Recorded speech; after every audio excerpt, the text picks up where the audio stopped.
Hora do nosso encontro de família. O Salto fez um barulhão aqui hoje. Tudo bem, minha querida? Oi, Thaís. Tudo Boa bem noite. Você? Boa noite para todo mundo. Que bom.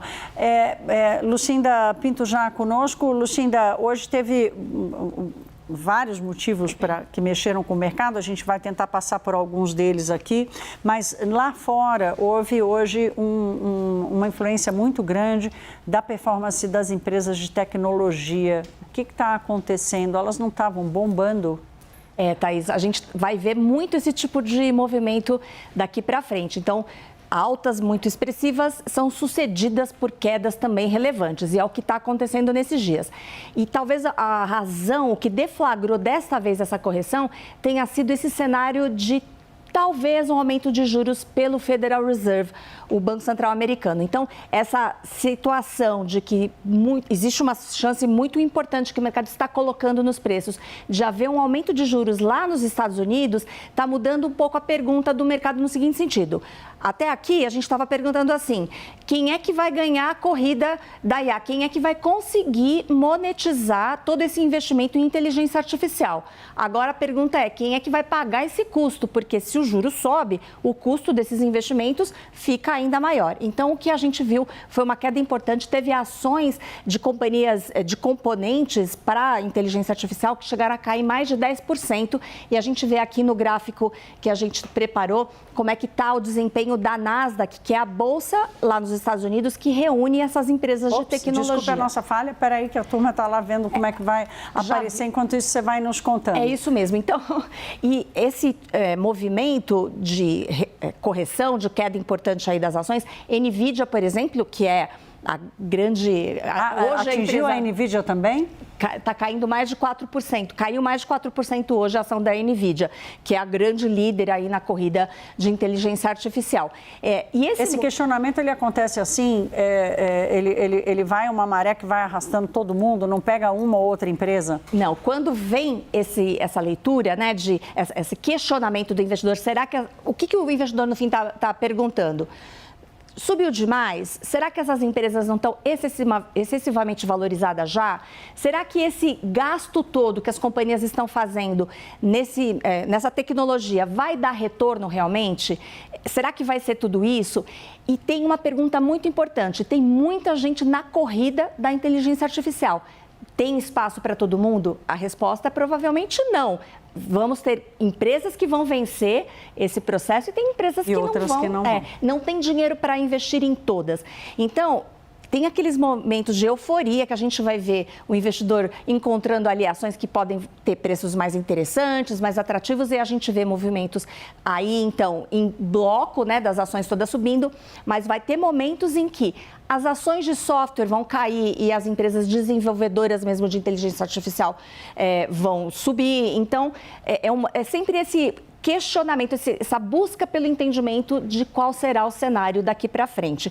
Agora, o que dá para afirmar, Thaís, é que os movimentos tendem a ser bastante intensos. Então, da mesma forma, como é uma aposta, né, não é uma coisa ainda concreta, a gente pode ver valorizações muito fortes, a gente pode ver quedas muito importantes. Que foi o movimento que aconteceu hoje. A gente fica devendo aqui, deu algum probleminha aqui, mas a Lucinda conseguiu explicar tudo. Agora, Lucinda, outra coisa que tem chamado a atenção, e aqui foi um pedido meu para a Lucinda, porque a economia do Japão, o Japão é muito longe, a gente presume que tudo vai bem por lá, né? Que a economia é estável e tudo mais, mas eles estão passando um perrengue danado lá.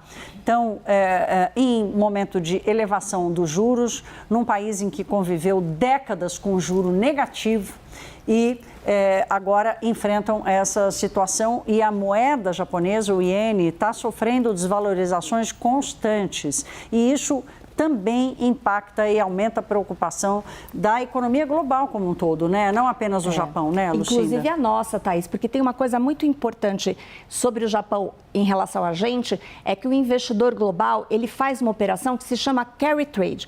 Ele capta dinheiro, ele pega dinheiro emprestado no Japão, que tem um juro muito baixo, para aplicar esse dinheiro num país de juro alto, como é o caso do Brasil. E isso ajuda a explicar uma boa parte desse fluxo de investimento estrangeiro que chega no país e que influencia diretamente o real. O cara não tira do bolso, né? Ele toma empréstimo barato, vem aqui, investe no juro caro e no que ele recebe do juro caro, ele paga e ainda leva para casa. Exatamente. Isso fazia muito sentido, principalmente quando o juro no Japão estava negativo. Só que agora a inflação começou a aparecer lá no Japão. A deflação, os preços desvalorizando, era uma questão. O Japão lida com uma situação bem diferente do Brasil, tem que estimular consumo, mas agora a inflação apareceu. E por causa dessa inflação, o Banco Central japonês já subiu a taxa de juros lá para 1%. É muito menor do que a gente vê no resto do mundo, mas faz muita diferença para lá. E aí a questão é a seguinte, mesmo com esse aumento de taxa de juros, como o resto do mundo também está lidando com juros mais altos, principalmente os Estados Unidos, essa diferença não está sendo suficiente para segurar o valor do ien. Então, o ien ele vem realmente perdendo força, como a Thaís mencionou, em relação ao dólar. Isso é um problema para o mercado japonês, para o país de uma forma geral. E o Banco Central japonês está dizendo que ele não vai permitir que essa desvalorização prossiga. Com isso, ele está dando o sinal de que talvez venha mais aumento de taxa de juros por lá.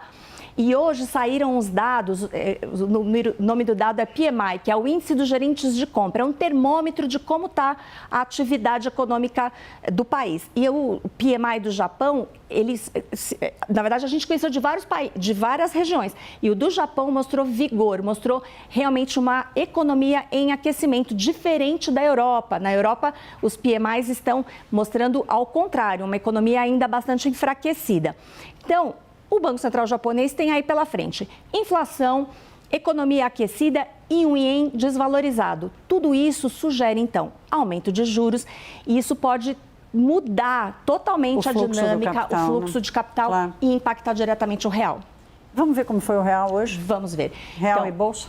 Por causa dessas questões todas, então, o que a gente viu hoje nos indicadores econômicos? Japão mais forte, economia americana resiliente, o que está fazendo o dólar se valorizar no mundo.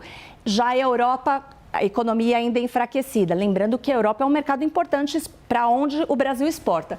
Por causa disso tudo, o dólar, então, voltou a subir e ficou aí em R$ 5,00, quase 18 centavos.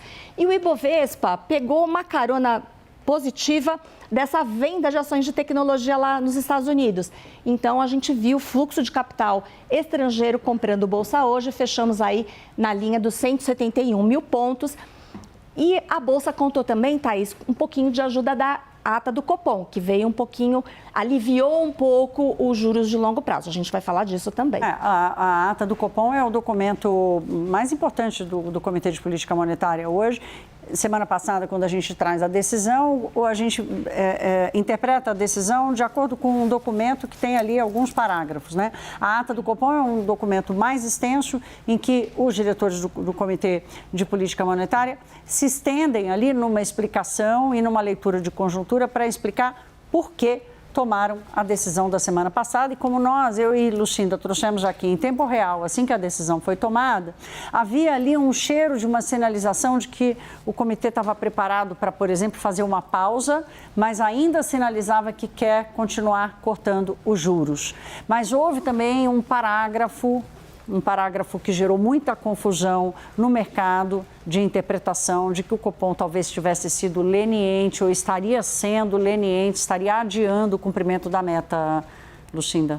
Foi isso mesmo. O comunicado trouxe bastante confusão, fez inclusive alguns economistas bastante respeitados dizerem que esse tom, né, essa mensagem teria comprometido a credibilidade do Banco Central e isso fez os juros futuros, os de longo prazo, que são negociados na B3, subirem bastante.